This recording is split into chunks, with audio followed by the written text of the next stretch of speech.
You're listening to the Meet the Farmers podcast with me, Ben Eagle. To listen to previous episodes, visit thinkingcountry.com or find the podcast on iTunes by searching for Meet the Farmers.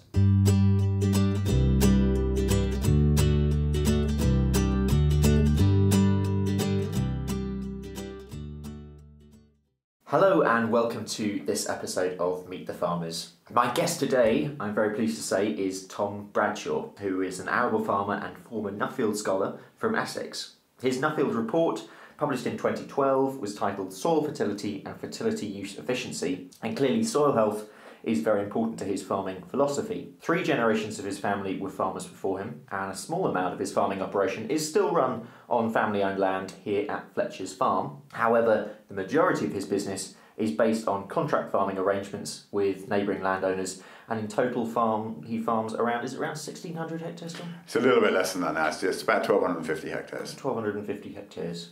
Thank you so much for speaking to me today. Can you give me some detail about your business and the farm here?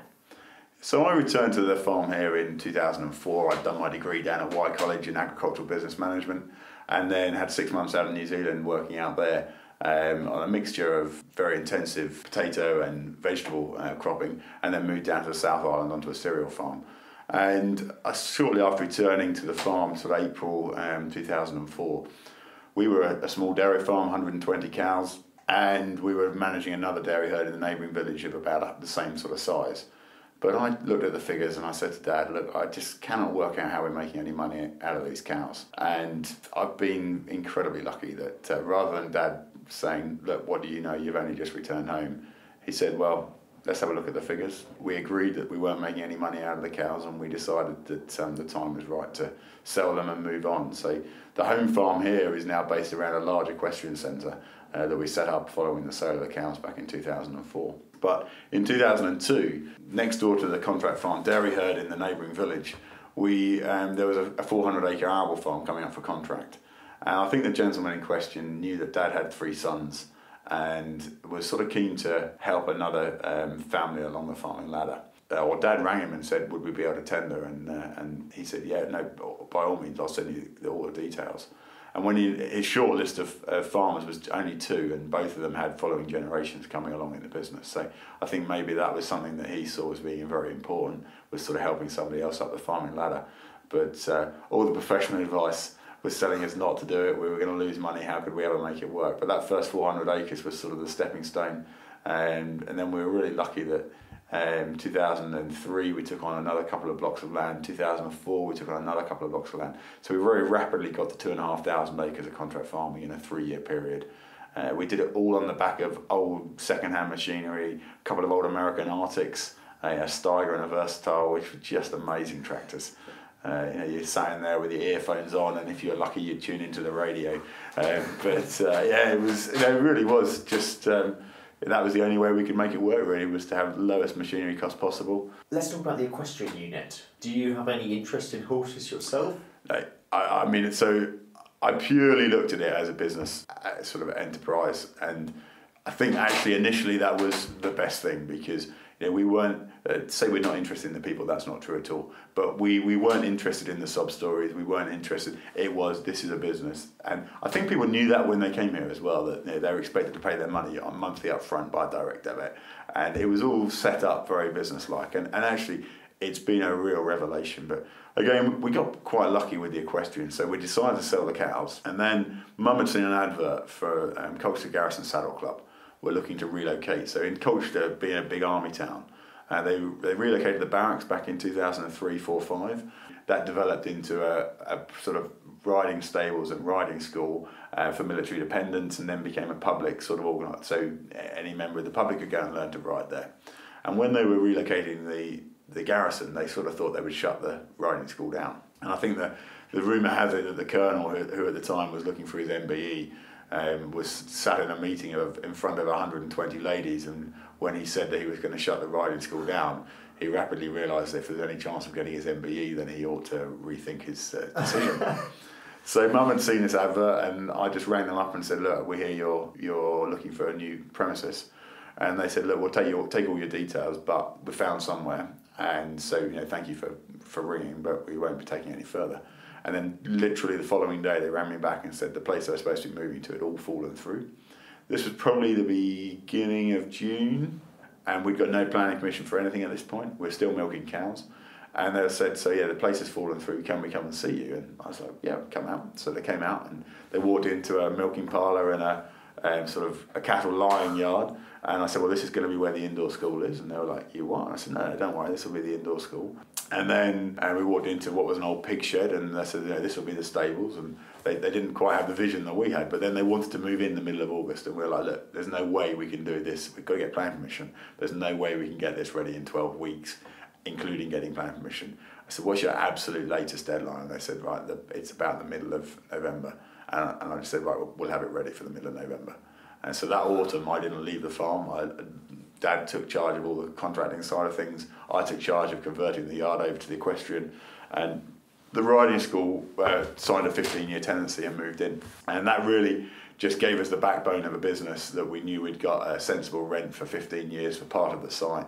And then the livery and everything sort of built on the back of it. So we started with 13 stables and now we've got 70 stables. And then back in April, my wife and I actually bought the riding school. So the garrison were told, or the commander, every time they had an audit, they were told that they shouldn't be running a commercial business outside of the garrison barracks. And they'd approached us a couple of years before and we'd sort of looked at things and decided that we weren't interested. But when they approached us this time, the figures looked much better, and we said no, we'd happily look at buying the business. So we've now taken the riding school in hand as well. So that's all going really well. Yeah, I mean it's a similar story to a lot of ex-dairy farms, and there used to be a lot of dairy farms in Essex. Yeah, I know. Which is for something that it's very easy to forget now, being big arable country and known for its being an arable country. But can you take me back to, I suppose, your memories of earlier life on a dairy farm here? And maybe dairying across the county? Yeah, I mean, so you're dead right. And when I think to around the locality here, I mean, the neighbouring 3 farms were all dairy farms at one point in time, and went out at varying stages. I jokingly say the day that we really miss the dairy cows is Christmas Day, because it was a great excuse to go out and get rid of the Christmas lunch after you sat down and eaten too much. No, I mean, I think that for us, if we hadn't have developed the business, say if every day we walked out to a yard where there used to be a dairy herd, then it would be a lot more difficult. But the fact is that the day the cows went, we started knocking it down, and we've got another use for it. So we've never had time to reminisce about them not being here. But for Dad, it was a massive part of his life. You know, he was working in the cows 24/7. That's what he did. That's what he knew. And to sort of accept that they weren't making any money, I think took great courage to enable that or allow that change from somebody who'd only just been back at the business for literally weeks. It really was a really bold step by him. Did you always imagine being a farmer growing up? My education was at the Colchester Grammar School, and I was incredibly fortunate to go there. And in the 6th form, they turned around to me and said, right, we really think that you should be applying to go to Cambridge to do agricultural or economics or agricultural land management, I think it would have been.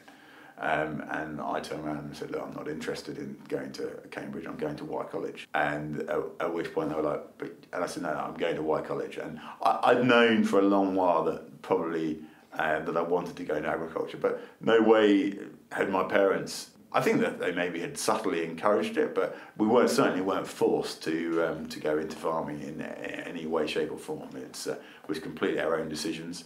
But through school, we had to earn our pocket money, and every other weekend I used to do the pigs on the farm. So the pigmen would have that weekend off, and I'd do the pigs 2 days a week, or 2 days of that weekend, and then we'd rotate that around. I was absolutely sport mad, but I'd always get the pigs done before cricket, so that I could then head off to school cricket. And that was just part of it that was inbred in us. And at an early age, it probably for me, I knew it was something that I wanted to do. Whether I ever wanted to be a dairy farmer, I probably never had that love for the cows, but it was. I think that, like anything, if you were making good money out of it, you'd be willing to do it. But the commitment to it is unbelievable. I mean, those guys are just so committed, and it's a real thankless task if you're not seeing much brass at the end of the day. Yeah, I mean, careers advice gets a bit of a bad rap in schools anyway, but we'll say that it's good enough for a young person who's considering agriculture, or perhaps hasn't considered agriculture, but it might be a good line for them? Are we doing enough? I mean, I've just written a piece for the East Anglian that was published last weekend, and in there, I think one of my sum-up lines is something like the next decade is an incredibly exciting time for young technologists to be coming into agriculture. The changes we are going to see are going to blow our minds. And we probably can't even start to think about some of those changes, but we're going to have robots. The use of drones is already mainstream, but we know it's going to become far more advanced in what they're doing. Real-time sensors. If you were a young technologist at the moment, I genuinely think agriculture is one of the places to be looking at going into. Would a careers lecturer or careers advisor have any sort of coherence as to what's going on in agriculture? Not a chance. I think, but it's probably our responsibility as the industry to get out there and shout about it and say, look, you guys who are interested in technology, there's really, really good options here in farming. Take me back to your days at Y College and tell me some memories from that time. Yeah, probably the most memorable things aren't memorable in all honesty. Y College is a place where I know my best man was from Y College. I was his best man and best man for another lad that I was at Y College with. We met a great group of people. I still use my degree now in everyday working, and so I think that particularly the business management side of it. And 18 months ago, a year ago, I was at dinner after shooting with somebody, and a young lad looking at going into university, and he said he wanted to go and study agriculture at university. And my advice to him was actually, I would do the business management side, because you can specialise in the agricultural part at a later date. And I think that business management side gives you so much broader spectrum that you can cover, whereas the agriculture bit narrows it down a little bit. But the business management side for me was really, really relevant. Some of the most memorable things, the champagne breakfasts were always good fun, especially when they were followed by lectures later on in the day. The charity week, I organised one of the charity weeks where we raised several thousand for the air ambulance, which is always you've been able to spend a week getting drunk, but you feel like you're doing it justifiably because it's for charity. But yeah, I mean, we did have a great time, and we talk about it regularly now. But the fact that it was before the modern iPhones and the camera phones and all those sorts of things probably meant that it's a lot less recorded. Yeah, it's probably a good thing. Yeah, exactly that. Yeah. And you then went off to New Zealand. From Y and New Zealand, what ideas were running through your head at that time, and were you thinking about, at that time, returning to the family business, or were you thinking, I could use my skills elsewhere? No, so when I went to New Zealand, I'd already decided that I was coming home at that point. The business had grown with the contract farming pretty quickly, and we were either going to be taking somebody on to run that, or there was the opportunity to come home. My older brother wanted to go off and do accountancy, and younger brother was probably just about to start Harper. So there was the opportunity there. And so by then I knew that I wanted to come home, but I think we all felt it was important just to have time between university and probably committing for life to the family business. So that 6 months was really, really valuable, actually. You described the changes, the direct changes, I suppose, to the dairy unit, with the equestrian unit coming in. But what about your arable business? How that took off and those initial years? I think that we were just very, very hungry in those early years, and I wouldn't ever say we were competitive with the prices we put on into the tendering, but it was all done on the fact that we were using old second-hand machinery rather than new machinery, so the depreciation was a lot lower, potentially repairs a bit higher. But on the back of that, it was very competitive what were the prices that we were putting in, and I think we came up with a different contract farming model before it became mainstream. We were tendering with 2 tiers in the profit share, whereas back then most of them were still only 1 tier. And so once we'd got to a level of profitability we deemed acceptable, we brought in a 50-50 tier. And we started tendering on that basis in 2001, whereas I think a lot of people were caught out by that because it was still very much an 80-20 split.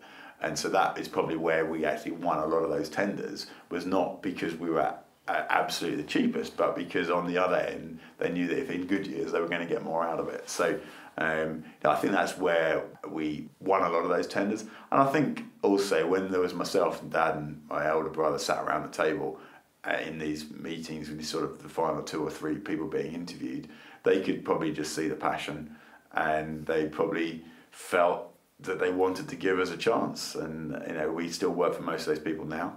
There's only one farm that we are not farming now that we have farmed, and the rest of them, we've been, our longest is 15 years. Another one that's 13 years, I suppose, now 14 years.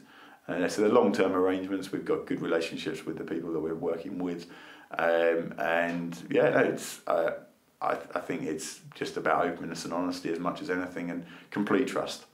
Contract farming is just about trust, and if you've got somebody sat at the other side of the table that you don't believe you can trust, it's never going to work. What would you say are your strengths, sir? People often say that I've got an ability to communicate, and that's something that I in 2013 I did the BBC Harvest programme, and that probably is one of the highlights of anything that I've done probably in my life. It was a real eye-opener.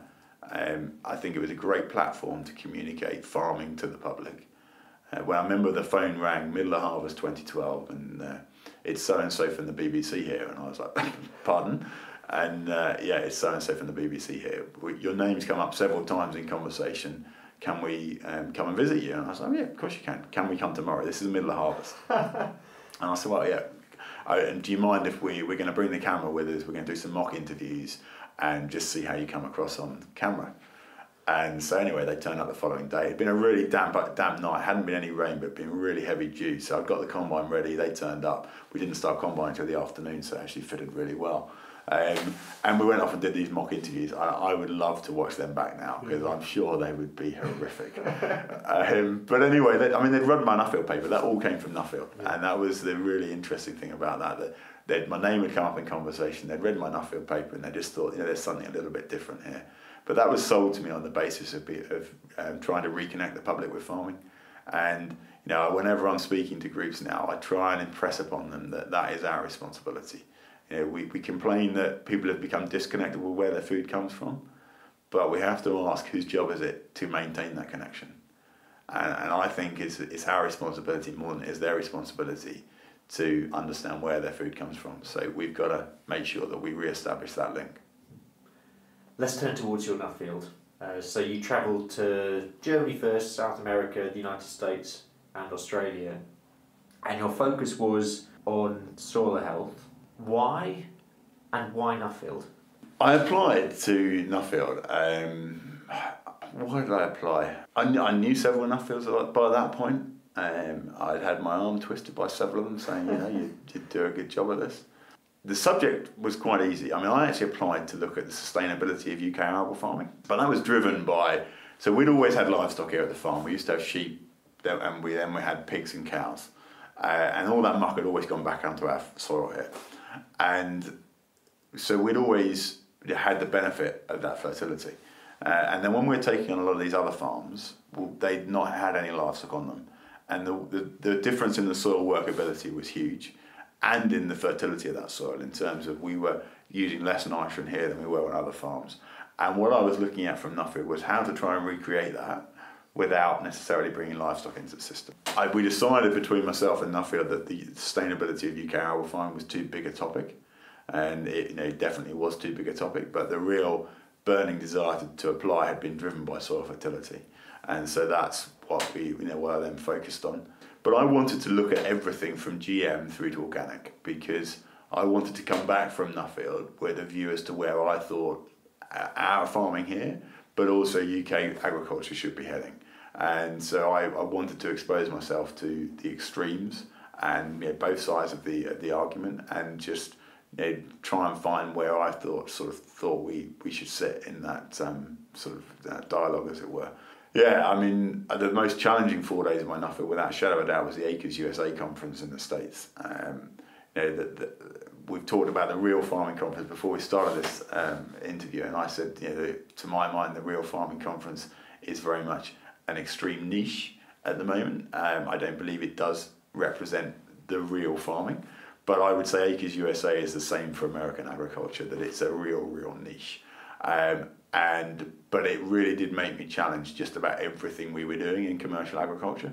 From the use of pesticides to fertiliser, why we weren't organic, grass-fed beef, etc., etc. The whole sort of charade was questioned. It was really powerful to come through that and to still be using fertiliser and to still be using our plant protection products as we sort of deemed necessary. Was, I think, quite a powerful thing. But that was definitely the most challenging 4 days I had. You can travel anywhere on enough field, but I think the subject area really isn't that important. It's your group of peers that you meet who, we had a great year group, but also, we were put together in a room for 7 days in New Zealand, the 50 scholars from around the world. And it was a very, very intense week, late nights, early mornings. And, it really, really was a powerful learning experience. Yeah, I've spoken to, I think he was in the cohort before you, previous Meet the Farmers episode with Tim May, who did... He's my year group. He was in your year group. And he spoke a little bit about this, but I wonder if you could put a bit more detail as the process of Nuffield itself that people might not understand as to when you apply for Nuffield, what's the process from application through to being accepted and then the aftermath as well? Yeah, so the best thing to do for anyone who wants to get a Nuffield is to get in touch on Twitter or something like that. At ProAgri Limited, I would happily give any advice, but or just go to Nuffield Farming Scholarships website. But basically, you decide you've got a subject you're passionate about, and the one thing Nuffield is looking for is passion. They're not looking for highly educated. They're not looking for sort of prim and proper. They are just looking for people who are passionate about their subject area, and it doesn't matter from what walk of life you come. And that is, again, one of the best things about Nuffield is it's such a diverse group. But you've got your subject area. You decide you want to apply. You go online. You fill in the form. You then get sifted through, and probably 35 to 40 people get invited to interviews. Your region will offer mock interviews for you, so that to try and sort of help prepare you for that interview process. That is quite an intensive. I can't remember now whether it's 10 or 20 minutes, but you're in the room and you could have anything from 6 to 8 people, depending. The individual sponsors of Nuffield, some of them are individuals, some of them are organisations, but they will have representatives who turn up at the interviews. Depending, they'll have shortlisted who they want to interview beforehand, but if you have half a dozen people that have shortlisted your subject and you, then all of a sudden they will be sitting in the room as well to see how you did on the interviews and maybe to ask the odd question. Again, I still think that what they're looking for there is not the polished answers, and there'll always be left field questions. So the one that I got was Julian Assange, hero or villain, and one of my words of advice from somebody beforehand was read the papers in the lead up to your interview. And the day before, I had flicked over an article about Julian Assange, and then I'd flicked back and read it because I just thought, you know what, I'll just follow that piece of advice. And anyway, there sure enough was the question, Julian Assange hero or villain. There's no right or wrong answer to that. Yeah. But the point is they want you to be able to justify what you say. So whether he's a hero or villain and why, and you've got an answer that makes sense. And they're sort of just thinking about the future that you might end up on a New Zealand radio station for an interview and be asked a question. They don't want Nuffield to look stupid. So that was one piece of advice. You get selected, so very shortly after your interviews, within 2 or 3 days, you'll have been offered a place, or you'll have had the dreaded letter saying, "I'm afraid that you haven't been accepted this time around." And then really, not a lot. You go to the Nuffield conference, so that would be October. You go to the Nuffield conference in November, but you really start your Nuffield in February, I think, with a few 2 or 3 days in London, just learning in depth more sort of a bit of agricultural policy, politics, a bit of sort of team building stuff, just so you get to know each other as the UK scholars, and then after that you meet up with all the scholars from around the world. And for that particular year. So now we've got Holland, we've got Brazil might be about to come on board. We've certainly got New Zealand, France, Australia, Ireland, and there used to be Zimbabwe, and the hope is that Zimbabwe is coming back on board as well. So and that, you all put together, and then basically after that you go off on your own with this lump of money that you've been given by Nuffield to go and do your subject justice, really. Did you find it difficult stepping back from the business at that period, or was it a good learning curve, or did you take it in your stride, so to speak? I suppose so. I was praising Dad earlier on for enabling the change when I came home.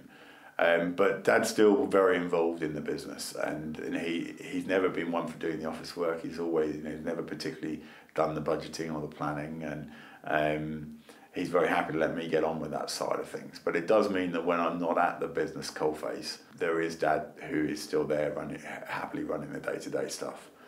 So stepping back is actually quite easy. We've got a couple of good staff, and they've probably taken on a bit more responsibility. But staff inevitably change over time, and things have changed a bit there. So the lad we've got now is a brilliant lad, but he started off with us as an apprentice, went right the way through the apprenticeship scheme, and he's really working out very well. Yeah, I mean it's something that I suppose I do more and more off the farm. So it's something that we have to prepare the farm for, is me not being here all the time, but I guess with laptops and mobile phones and it's reasonably easy to work from further afield. Mentioned in your report is Albrecht soil analysis. For those who don't know, can you explain what Albrecht is and how you came across it? Albrecht is what I say to people is ignore the name Albrecht. So Albrecht was a professor, I think was at Missouri State University, but anyway, he came up with what he felt was the ideal soil balance. And then actually, apparently, the human mineral balance should be the same. So what his view is, and there's probably some truth in this, is that if the plants that we eat are healthy, then the human that eats that plant is going to be healthier. Now that seems pretty logic, yeah. And what he was saying is that a lot of the soils that we're growing our crops on are not in balance, and so therefore a lot of the crops that are grown are in mineral deficiency. So it's inevitable that then the species eating that crop is also going to be in deficiency. That in itself seems reasonably logical to me. Reasonably straightforward. What I dislike about Albrecht is it seems to be a bit like Marmite, and that people either love it or hate it. And it really is. I'm just trying to think of the word here, but it sort of creates great emotions and polarizes views significantly. So I actually refer to it as a detailed soil analysis. So when I was in Australia, it was on a farm particular for sale, it was normal to have the soil organic matter percentage, because over there with their relatively dry climate, the amount of soil organic matter is directly related to the amount of moisture that the soil holds, likely to be directly related to their profitability. Over here on our soil analysis, we don't have organic matters. And I'm a real believer that if we're not measuring it, we're not managing it. So people say, what's happened to your organic matters? And the truth is, for most people, they don't have any idea, and I myself included, because we weren't recording it.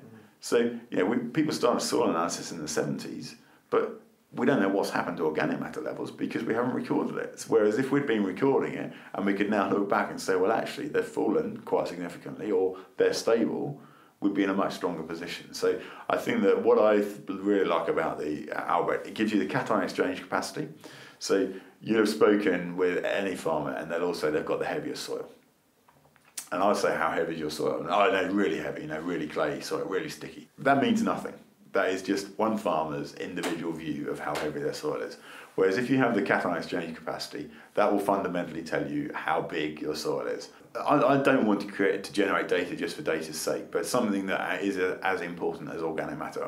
So in your soil, organic matter is for me, it's the cornerstone of a soil, in that it's forgiving when the soil's wet, it's holding moisture when the soil's dry. It's a bit like a trampoline, so when you get heavy machinery loads going over it, it will expand out again. So if you've lost your organic matter, then you lose that ability to the resilience of the soil. And so, organic matter, I genuinely do think is the key. But it's working out how we can try and get the organic matter back into our soils. There's only a finite amount of organic matter in the country.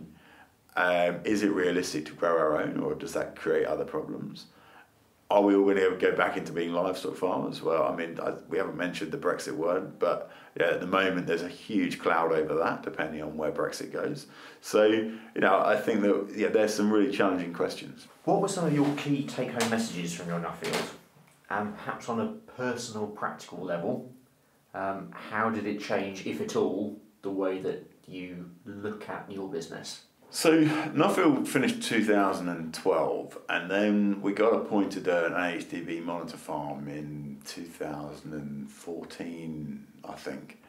And then we had a whole review of the business done at that point.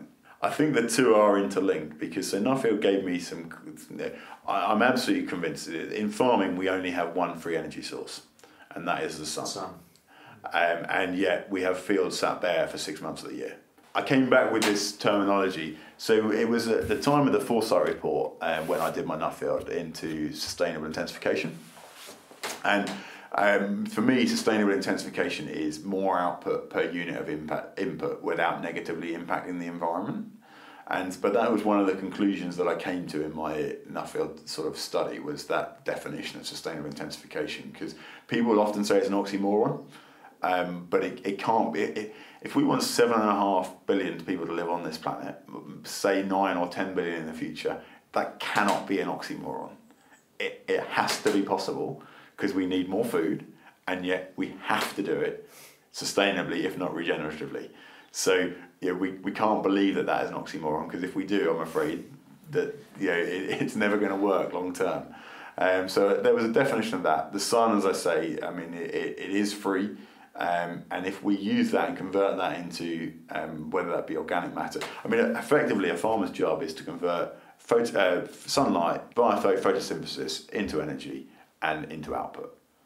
And so the more of that sunlight we capture, the more likely we are to be able to be sustainable long term. And I genuinely believe that, but we have found some challenges.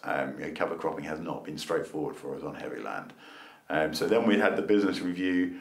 I'd done a lot of analysis of our costs, and we were realising that our variable costs were going through the roof.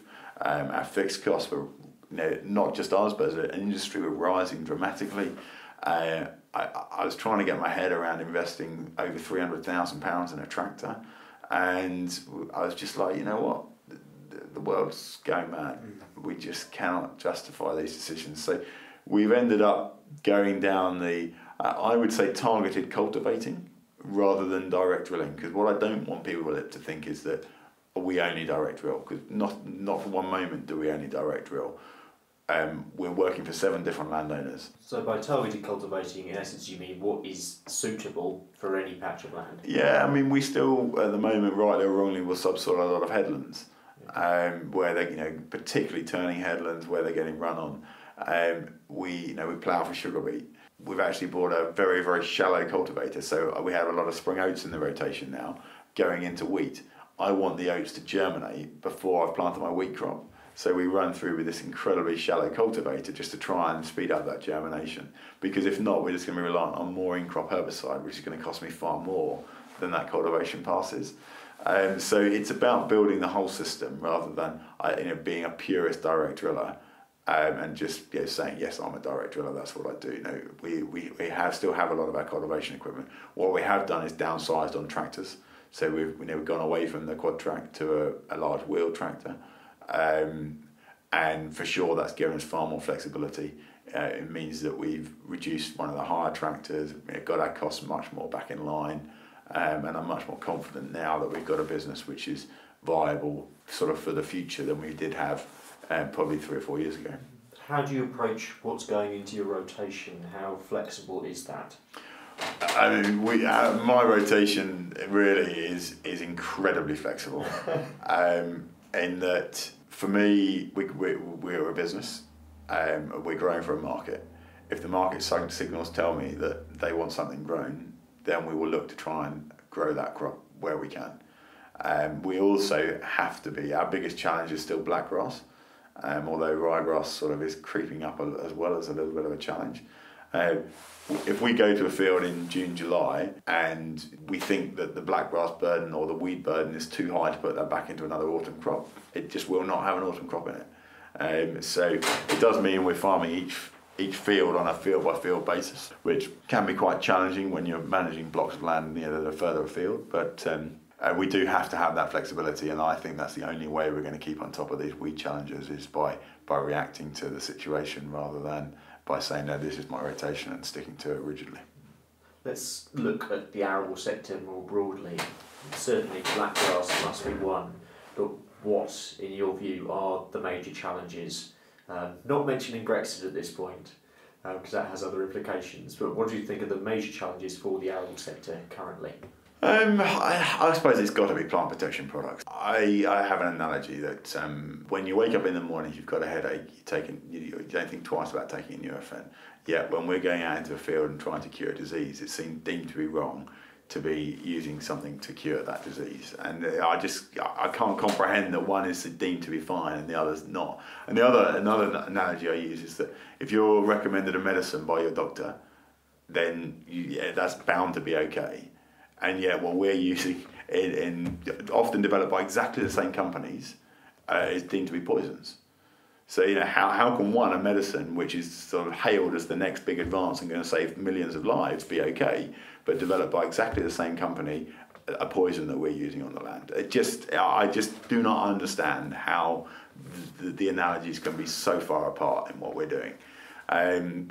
We saw recently this year with glyphosate that we very, very nearly lost a product which is probably one of the safest products we use. I think we have a massive responsibility, and I think farmers do take it seriously, that we are trying to minimise the amount of plant protection products we're using. The technologies coming in the next 10 to 15 years, probably 10 years, are going to massively reduce the amount of chemical that we're using. The targeted inputs are going to be, we're probably going to, a lot of herbicides are going to be done away with, because I genuinely think we'll have laser weeders, robots going around the field that can identify the crop and the weeds. So a lot of herbicides probably won't be required. And then we'll have sensors on the spray nozzle that will test. So it's very, very highly targeted what we are using. But we're still going to need those plant protection products. We've got this population, 70 million people or whatever in the UK, but 7.5 billion worldwide. And we have a responsibility to feed that population. How can we do that sustainably without plant protection products to maximise our output?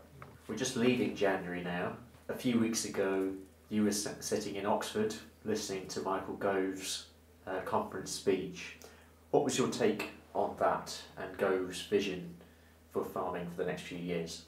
I think the most important thing that Michael Gove said was that he would like DEFRA to be a champion of British food and farming.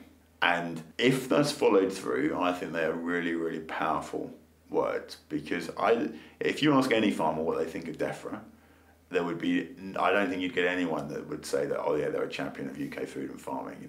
That we sort of view them as the big brother looking down on us, trying to stop us doing things, and that would be generally how DEFRA are viewed. And if they could really be a champion of UK food and farming, I think that could transform the way that our industry sort of interacts with government, and just give us a much greater platform for really increasing our productivity. So I think that they were, to me, it's been overlooked as far as I see, but I thought that was the real positive. The rest of it was, a lot of his speech was so full of, I would like to see, rather than commitments. So it was full of promise, but very hollow on actual promises. Clearly the environment is going to be at the key, and I don't have any problem the environment being at the centre of UK policy, provided that we can profit from it. At the moment you can only get income forgone for environmental goods, and what my question would be, why should we do it if we're only getting income forgone?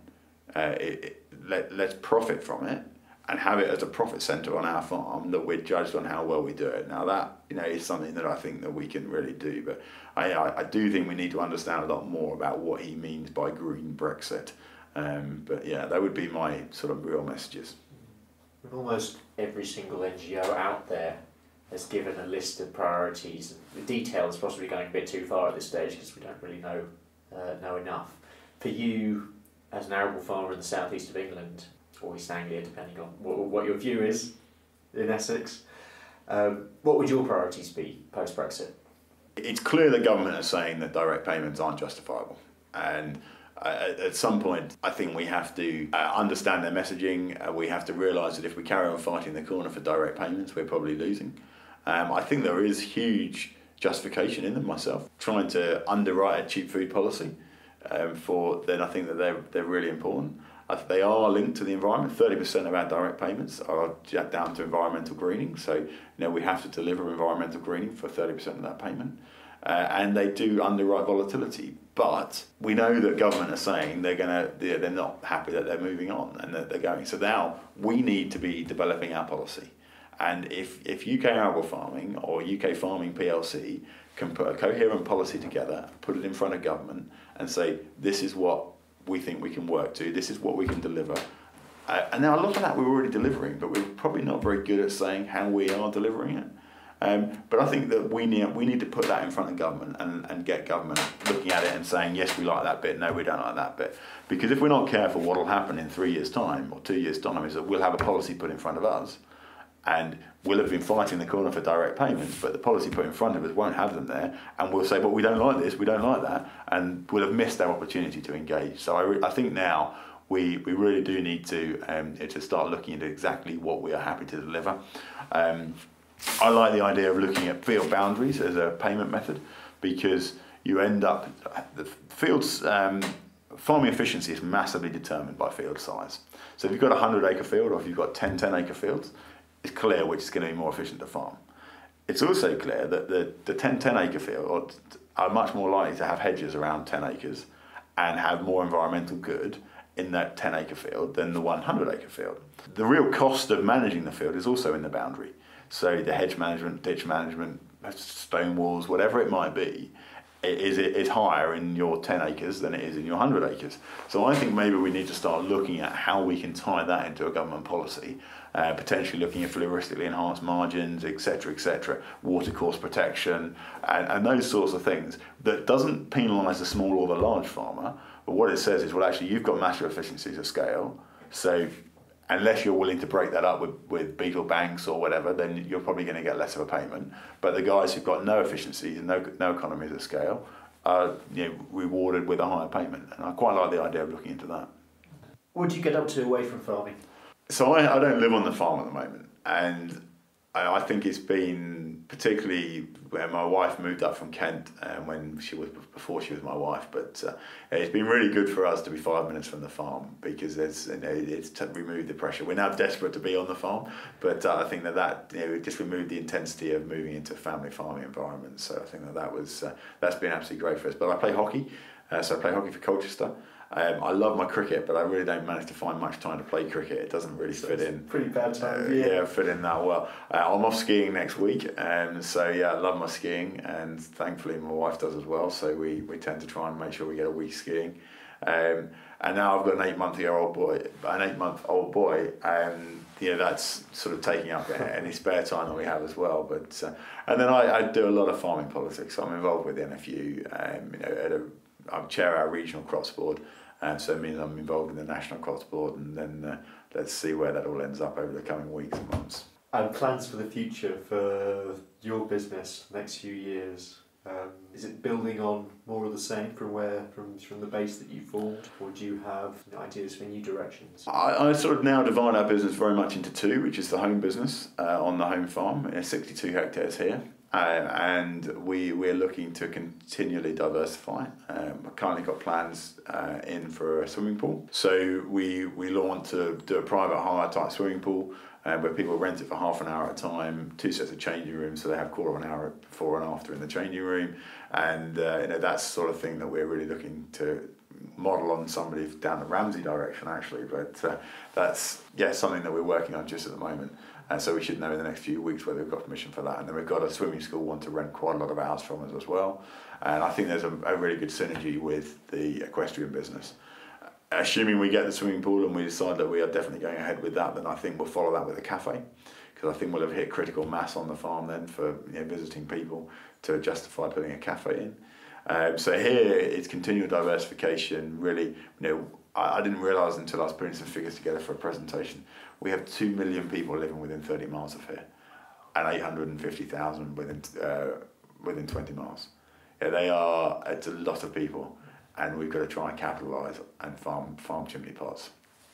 And then on the arable side of the business, for me at the moment it's really about consolidation, just making sure we're doing the best job that we possibly can on the land that we're farming. We're lucky with the weaker exchange rate. The last 2 years have been better, but we've had 2 okay years, and looks like the one coming might be okay.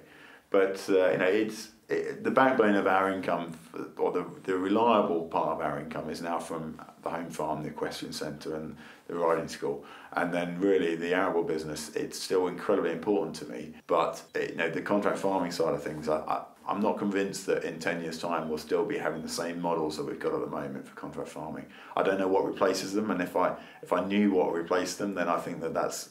But at the moment, I don't have any better idea than contract farming, and I don't think it's necessarily going to fit. When we hear government saying that they want the farm or the actual farmer getting their fingers dirty to get the payment, I'm just slightly concerned as to what the structure of those sorts of agreements is going to look like over the next sort of 10-year period. We'll leave it there. But thanks so much, Tom. It's been really good to speak to you. Thanks so much for your time. No, it's been great, and hopefully people will enjoy listening to it. And that was Tom Bradshaw. Very rarely these days is a farm one-dimensional, and I think Tom's is an example of a farm business that has diversified very well to support the main agricultural enterprise. I really enjoyed speaking to him, and I'm very excited to see where he goes in the future. Next time, I will be talking to 4 farmers from different parts of the UK who I actually spoke to during my time at the Oxford conferences last month. We'll be talking about the Nature Friendly Farming Network, which recently launched. We'll also be discussing environmental stewardship schemes from across the UK and assess how effective they've been. So I hope you can join me for that. I'm Ben Eagle, and this has been Meet the Farmers.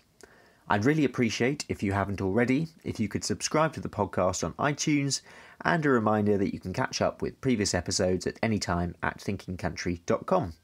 I hope you can join me next time.